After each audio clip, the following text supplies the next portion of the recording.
Hi guys, don't you think on YouTube at the moment that everything's going just a little bit weird? So we've got Sarah Dugan, she's become her own ninth attorney, and we've got Donna Adelson, she's gone from being Mommy Dearest to being Julie Andrews all of a sudden. I mean, what's going on? I can't cope. Anyway, put them two aside just for now. So what I'm going to talk about tonight, I'm going to talk about scientific evidence that could possibly be used against the Adelsons. Don't know. Stick with me on this. It's possible, and it's possible that they might have it, that they've not pulled it out the hat yet. I'll explain that to you in a minute. And I'm also going to talk about Sarah Dugan. I know some of you know where I'm going with that one, but we'll just leave that aside for now. Right, let's go back to this scientific evidence. Right. Just before I go any further, my name's Dawn, you found Lounge Bar Crime. Everything that you hear in this video is from my own research, it's my opinion, and it's for entertainment purposes only. That said, let's get on it. Right, let's keep going. Right, first of all, so I have just done a case on my Patreon. I didn't really want to mention it because it's Patreon and they pay for it, but I kind of got to just mention something within this case that was used. And I suddenly thought, I wonder if they could use that against the Adelsons. Okay, and I'll tell you what it was. So I'm not going to tell you about the case. I'm just going to tell you about just one bit of evidence that they used that suddenly got me thinking about the Adelsons. And what they did was they had enough really, but they needed to be 100%, and the chief investigator wasn't 100% sure that they had that, and he was absolutely adamant that they had who they wanted, but they just needed just that little bit more. So what they did was, some of the investigators, they actually went back into the phones. A lot of the evidence was found through the phones, exactly with what we've been getting from the Adelsons case. So a lot of the evidence had come through the phones, but on one of the apps was a health app. You know, it counts your steps, counts your blood pressure, blah blah blah. And against it, one of them had on an Apple Watch. Don't necessarily have to have the Apple Watch, but this person did. And it actually shown when that person was asleep and when the crime was being committed. I'm not going to say too much of it, but part of that time it was actually showing that she was asleep. Now, where am I going with this with the Adelsons? So I had a look at when these apps first came out, and weirdly enough, the first one was in 2014, 2nd of June actually, 2014. Now June was the first month when the hitmen went and didn't do what they'd gone to do, right, with Dan Markel. Now, I'm not supposing for 1 minute that at that time any of the Adelsons had these apps, because they only had one thing on their mind at that time in June and July 2014, and we know what that was. That was to commit the murder of Dan Markel. So I don't think for a minute, this isn't where I'm going, I don't think for a minute that they had the apps and could we find out blah blah blah. No. But that's when these apps came in. Now, obviously, there has been a lot that's gone on since then. Not forgetting we've had the bump. There's just been so much. Now, I mean, I'm saying that I don't think for 1 minute that they would have had that. But then Charlie being Charlie, you know, he had everything. So that could have been a possibility. But it doesn't look like, obviously, during Charlie's trial, anything like that was brought up. Now we know that Wendy's into her keep fit, and Donna was, and possibly Catherine McBanower with their phones. And I'm just wondering, because what they did with these phones was, they went in and they found out even steps, activity, climbing stairs, when they was using a lot more energy, when they was sleeping. And I'm just wondering whether there is anything where it collides with even McBanower and Wendi. Now we know that McBanower said that she didn't have, when she was brought as a witness after the proffer, that she didn't have any direct contact with Wendi in anything to do with this case.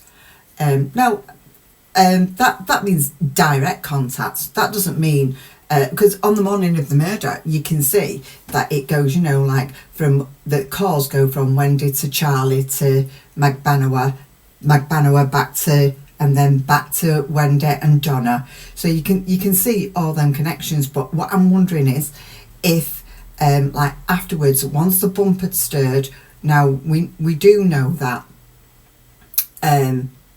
obviously they had the tapes, so we know that Charlie and McBanower went and met up, and we've had all that. But I'm just wondering whether there's anything else at all in any of the apps, maybe not just the any exercise apps, but any app where it shows any kind of collision or anything like that. Now, I know that there's a lot of conversations about that they had burner phones and things like that, but even if they had burner phones, those apps can also show areas of where there was. I'll give you a bit of an example, okay, on this case that they was doing.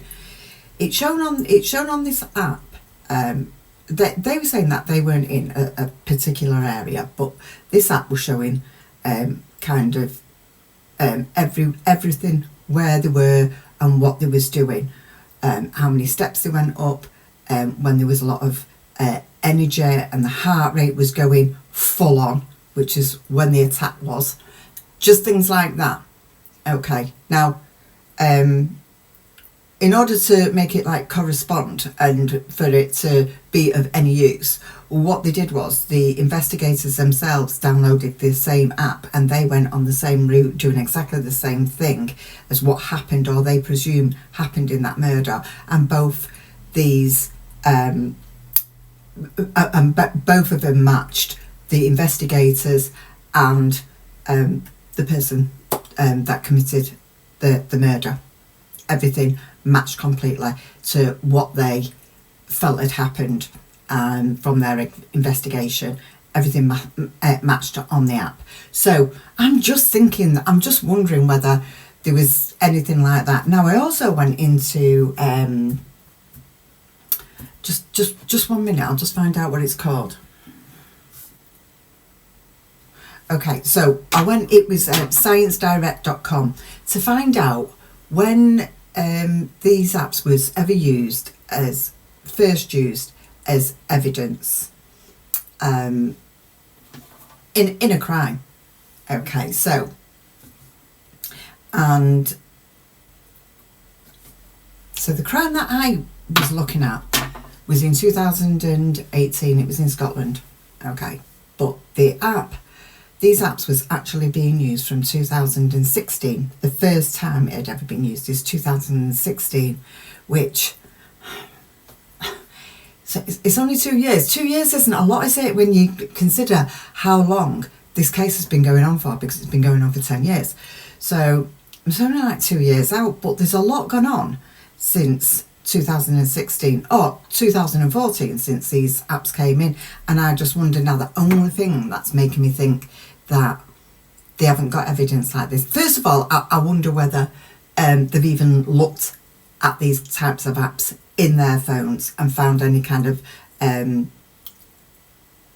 where it's collaborated at all with each other. And also I'm kind of thinking that they haven't got anything like this, because if they had, don't you see, because we do know that all the evidence so far is not available to us. You know, I think bits of it is being drip fed, which is understandable. I prefer it like that anyway. If it means that they can get what they want from it, I'm not bothered. But so that's a good thing. But I just think that if they did have it, surely it would have come to light in Charlie's trial.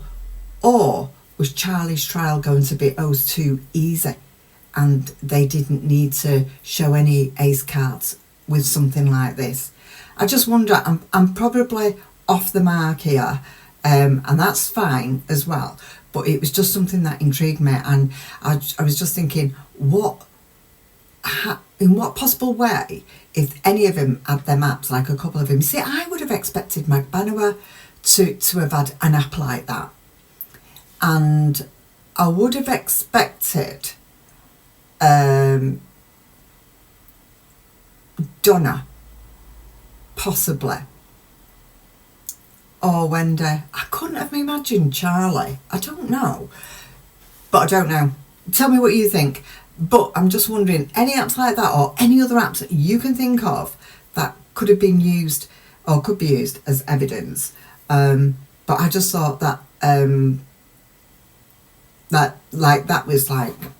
it was pretty interesting. Yeah, there's a lot of information. I just wondered whether at certain times they could show the meetups with Donna and Charlie, apart from the ones that we knew, or on any specific dates when things was happening, certain phone calls maybe from the police, whether it did anything. I don't know, just anything really. But I was more interested on whether it could have pinpointed anything between Magbanua and Wendi together, because I don't believe that Magbanua gave us 100%. And I said this even before the proffer. This is what I said. But you know what I think she's going to do, or what I think she thinks she's going to do? I think, yeah, here's a biscuit. In her head, I think she thinks she's going to go like this. There's a crumb. How many years do I get off for that? That's how I think what's going on in her head. And the thing with Magbanua is, I don't know why I can't say her name tonight. I can't say her name. Not that I want to. Probably that I don't want to, really. But I always knew she was going to give crumbs. And she did. And I'm going to come back to her later on anyway with regards to Sarah Dugan. But I always knew that she wasn't going to give what she said she was going to give. And she frustrated, obviously. Even Stanford, he walked out the room, didn't he, as we've discussed before, because he was that pissed off with her, because she wanted, it didn't matter, she wanted the proffer, she wanted a deal, but she didn't want to admit that she was a murderer. So she just kept holding everything back, and she was just absolutely, she frustrated the hell out of me. Honestly, she really annoyed me. But because I knew I'd worked her out, and I knew she was just going to do that, and she did. She just didn't let me down, and I wanted her to let me down. I wanted her to a load of juice, and now I kind of think it's going to be the same with Wendi. For some reason, she's still not giving it all up. I don't know. I don't know what it takes. I don't know what it's going to take. She's a stubborn mule. She wants to say, yeah, I didn't know about it. I was like, blah, blah, blah, like, and then no, everything else she can't remember. Just enough to what she thinks is acceptable for a proffer is what she gave. I honestly, don't know why Georgia Kappelman did not send her back and say, it's no use to us, because you're not giving us nothing. See ya. But I think she thought, because it was Georgia Kappelman that went to her, because it was, I think she thought, well, it doesn't matter, even if I just give a little bit, it's something. And yeah, anyway, she cheesed me off. So, absolute idiot. Putting in everything else, even the way she feels or the way she's going to come across, she's even putting that before her kids. Well, she was doing. So, anyway, right, let's get on to the next thing. Just before I get on to the next thing, let's just have a little chat about Donna.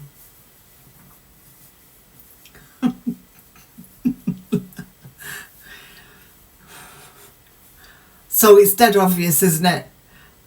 They've pointed the finger, they've given the finger, and they've said, listen, you need to calm the thingy down and sort your attitude out, because you're going to get nowhere with that attitude. But the fact is, Donna, you're going to get nowhere anyway, so you might as well entertain us and show us who you really are, because we know that. Let me tell you something. So, you know, I always call her mummy dearest, right? When, because I'm from the UK and we say mummy, you say mummy. And one of my viewers was saying, I can't remember her name, sorry. It might have been her anyway. You make me laugh because you say mummy, and in the States, mummy is like, you know, like a body. So I'm saying mummy dearest, and I bet you lot are all thinking, what's she talking about? But you know who I mean. Anyway, and you know what I mean. So, yeah, all this, you know, well, you know, I could hear everything you were saying, but I couldn't hear the attorneys. And she's got this new lawyer. Listen, he seems to have a bit more about him, right, than Rushborn, but I mean, I don't even know why Rushborn's still there. I don't know. He must be giving them some BS behind closed doors. And if you're listening, I don't care. It's my opinion, and that's what I think, right? Because I just think, right from the start, right, the very first time I saw him, I said he's a charmer. He's just a charmer, and that's what he is. So I can't imagine. I mean, if that's what it's like in the courtroom, I can imagine how much of a charmer he is behind closed doors. And they're falling for it, and they're like, have you got any more wads there, Harvey? Dan needs some. Honestly, anyway, so we're seeing a new Donna now. I can't wait. And on that subject, I'm going to get on to the next thing, right? So, I just want to interrupt this video just to let you know that there's a TG like button down there if you just want to smash that. Thank you very much. And while you're doing that, if it's not too much trouble, if you could just hit the subscribe, I'd really appreciate that. Great stuff. And if you can just leave me a comment, tell me if you enjoyed the video. If you didn't, you don't have to leave a comment. I just want them, the prosecution that is, to let Sarah Dugan loose on. I don't even mind who. I'm not picking, right? It can be Donna or it can be Wendi. But Georgia, please, just let her loose on one of them. Just so, you know, you have one and let Sarah Dugan have one. Because I like the way she goes about her business. Actually, do you know when we lead off here, I'm gonna leave you watching Sarah with McBenower on the stand, and like, you've got to watch for it, because at times I hope I've put it in there, at one stage McBenower, she's like this, she can't look up, she don't want to, and she's like that, looking at cows, you know, to say like, help me out here, you know, and then, but Sarah is mixing her all up, and she's saying that, I don't know what I've just said. She tied her in knots, right? So, listen, I'm just going to say it. I've never made a secret, and I don't sit on the fence, right, about what I think with this case. I always say what I think, and I've always said, and I've said it for a couple of years, that I don't think the case should have gone on this long, and I've said all my reasons why, so I'm not going to labour that. We do know that Judge Koppelman has a list of things that she's got to ask and that she's got to get through, and so does Sarah Dugan. I'm not saying, you know, they can't memorise everything. You know, they're not me, for God's sake. Don't even know my own name sometimes. But no, they've got to like tick off. I understand that. But sometimes, I'll see if I can drop one in as well. Sometimes I just feel as though Georgia Koppelman is looking, when she's getting the answer, she's looking down. And when it comes to Wendi, I think that's a very dangerous thing to do. I think when it comes to Wendi, you've got to look Wendi in the eye. Because when her voice breaks and she does this staring, right, that's a narcissist, that, and that means stop. And weirdly enough, do you know this video that I'm talking about on Patreon that I've just done? In that video, this detective is questioning this girl. This girl is saying like no comment, and she's staring at her. She's staring at the detective, a bit like Wendi Adelson does when she's like that. She puts her face in because it means, you know, this is getting uncomfortable, in stop. And she either does the break, her voice breaks, or she'll do all that staring. I try to do it. I'm a bit of a giggler me, so I can't always do it, you know, but she does this staring, you know, because I caught that picture, if you remember, a couple of years ago. I'll put it on. But she does that, and I don't think you should be looking away when somebody's doing that. I think you should be looking straight back at them. If you want to clinch them, right, you've got to, don't look down. Just let them know you're not going anywhere. Anyway, what we're saying about that Patreon, this Scottish detective, she says, and you can, I can't do the accent, right, and I know that some of my viewers, right, who are from Scotland, one in particular, you know who you are. she says to this girl, you can look at me all you want, you know, I ain't gonna stop.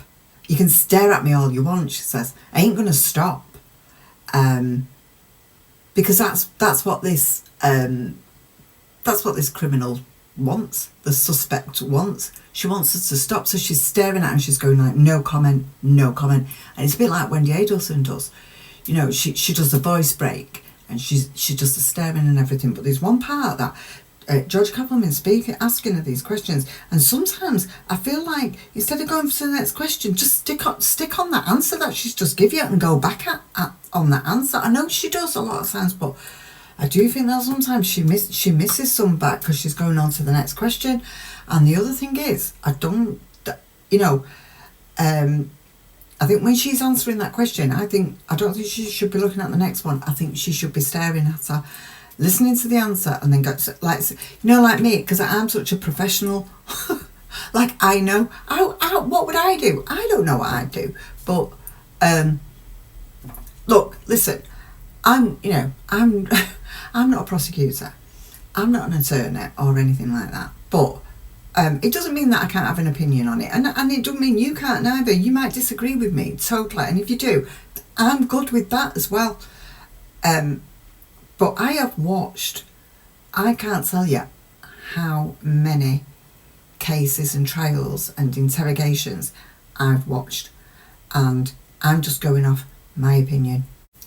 What I like about Sarah Dugan is that Sarah Dugan does do what a lot of attorneys do, and she too she's got a pen, you know, and a pad. She's going through things and everything, but she is all over the answers. I'm gonna, like I said, I'm gonna play out with her speaking with Magbanua on the stand, questioning Magbanua on the stand, and you can listen to how she does it, and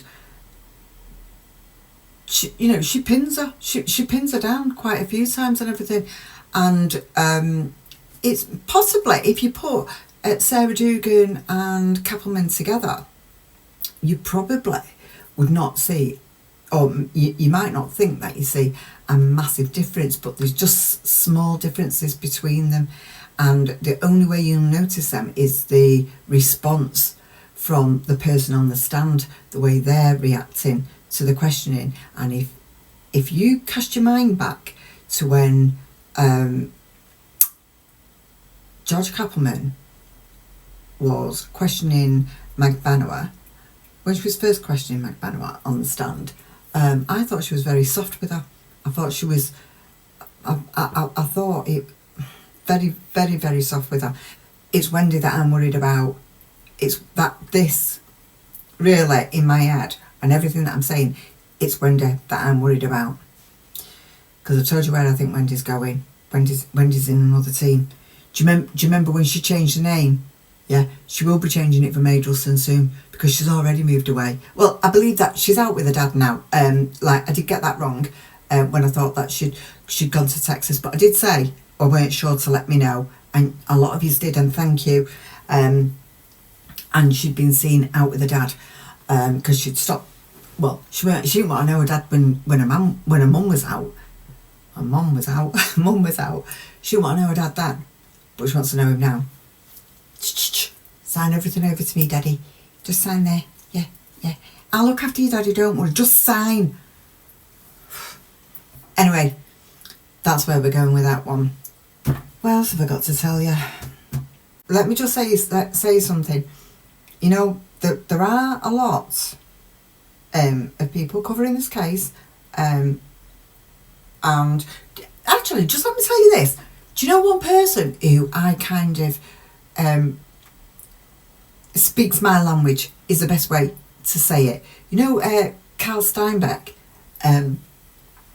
I remember I was saying something about Georgia Kappelman like that once. I thought, she's going to think that we're all slagging her off, and we're not. This is just an example, that's all. And he more or less said like a similar thing. So he's like he is like one person that I or kind of like as not agreed with me, but we're kind of on the same page. What I'm saying is his opinions are very much what I agree with, and obviously a lot of mine are what he thinks as well. Do you know I was going to say something else then as well? Yeah, I'll tell you what I was going to say. And Carl's the same as well. I don't as you know, I don't really do collaborations or anything like that. Basically because I work, I'm on the other side. You know, I'm on the other side of the bloody world practically to a lot of people in the States that are covering this case. So, but I've been asked quite a few times, to be fair, and I am going to do one. I'm not going to mention with who yet, but we are going to get our heads together. It's kind of like, it's kind of there. So we are going to do something, just to chit chat really. Right, what else was I going to say then? I was going to say something. Yes, right, listen. Do you know what, in the week, now I came across this a long time ago. In fact, I'll put it up. Well, I say a long time ago, when she first did it, but Judah, AA Legal Focus, she did like a, what do they call them, a parody on Donna making banana bread. Well, honest to God, I could not stop laughing. It's just some of the things that she says in the middle of it. It just tickled me so much. It cheered me up no end. So I'm gonna link it below, and yeah, like I say, I'll put a thing of it here, a picture of it here, and you've just got to go and watch it. It's funny. What else? Right, so I'm just going to play out with Sarah Dugan, and I know for a fact she's not going to give Wendi up to Sarah Dugan. But please, give Sarah Dugan, Donna. Just let's, you know she's capable. So anyway, I'm going to sign out. I'm going to leave you watching Sarah Dugan interview Meg Banner. Just keep watching. There's quite a few times she's squirming, she's looking over, she's looking for help. She just wants to get out of that stand. She doesn't know. She's got her all twisted up, and that's what I'd just like to see one of them do. Ideally, I'd love to see her face to face with Wendi. Wendi had met a match with Sarah Dugan, but I don't think that's going to happen. Anyway, so, okay. Tell me what you think with regards that app, where it could have been used, or if there's any other apps that you think could have been used. Anyway, I'm going to love you and leave you. So, stay safe, take care, and come back. Bye. Yes. What did you do with the properties? He had a couple properties at that time. I don't remember what location or where it is, but he had asked me to collect like the tenant's payment, the monthly payment. Okay, so you collected rent from these tenants? Yes. Do you want me to look? Just a moment. Okay. So I'm going to ask you about a prior statement that you made. I just gave you a transcript of that particular day. Yes, ma'am. Looking at page 58. Okay. Okay. When you were asked in October of 2019, would you be responsible for collecting rent? You said initially he wanted me to try to collect rent, but those tenants were so difficult, so I just didn't do it. Isn't that true? Yes, ma'am. Okay. So you didn't actually collect rent? No, he wanted me to collect it. Well, obviously here it says that I didn't. Right. And today, though, you're saying that you did. I said he wanted me to collect. I don't even remember what I just said. Right. I just asked you if you collected rent, and you said you did. Well, and that was a lie, wasn't it?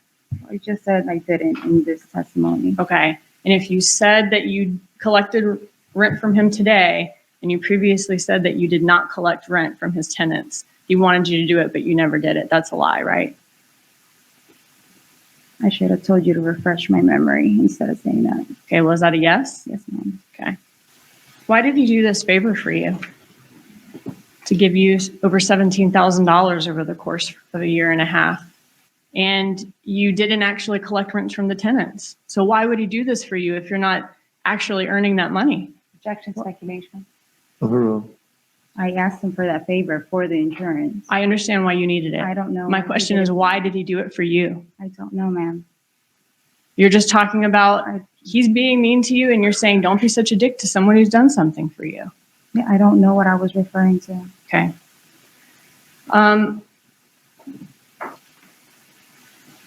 A habit of depositing money into the bank. We saw all your cash deposits by day, and you deposit, I mean, sometimes multiple deposits every day in the bank of different cash in different banks. Yes, ma'am. In cash. Okay. So you make all those deposits in cash every day, sometimes at different banks, multiple times a day, right? At different banks at the same day? Yeah, you deposit a lot of cash in the bank. You do it, sometimes it's not just like a once a month thing. You do it almost daily. Sometimes you do it at multiple different banks in a day. If that's what the records show, I don't remember what I was doing at that But time. you're saying for this particular breast augmentation, you did not deposit that money. You kept that at home. Yes, ma'am. Okay. And it was just all the other money that you had, you deposited in the bank, except for that. I've already saved up for my breast augmentation. So that's a yes. You deposited all your other money into the bank, except for the cash for the breast augmentation. He's also called in prescriptions for you, right? Charlie has? Who has? As a favor? We're talking about the believe he favors. We has. talked about the trip to Santo Domingo, offering you and your mom a cruise, the car repairs. He also called in a prescription for you, right? Called in prescriptions in the past? Prescriptions? Right. I guess so. I don't recall that, such a long time ago. Okay. Do you remember him paying for a catered fit meal service for you? If you can refresh my memory. You don't remember that? Can't remember. All right. And then he also gave you cash. For When you what? would ask him for help or ask him for loans, he would give you cash. Do you have any text messages that show? I just showed you the one Oh, about, well, for that one, yes. right. Okay. And those things that I was showing you, all of those things in 2015, that's after you and Charlie Adelson broke up. I believe so. And you heard June say, you were here during trial, that after they broke up, they were together for 7 years. He didn't give her any gifts like that. What makes you so special that he's giving you these gifts after he broke up I with think you? she did mention she was getting gifts from He him. said a little something, not a trip, cash, You looked into car her records? repairs. No, I'm asking Oh. you, what was so special about you that he's giving you all I these don't know, gifts after ma'am. you broke up? I don't know, man. I thought you were referring that you had records for her too. No, I'm asking you why you were so special I that he's understood giving your you the question. gifts. And you don't know? I don't know. So not just to keep you happy, keep you quiet? No. All right, so we saw in the financial records that you had a big cash spike Yes, ma'am. in August of 2014.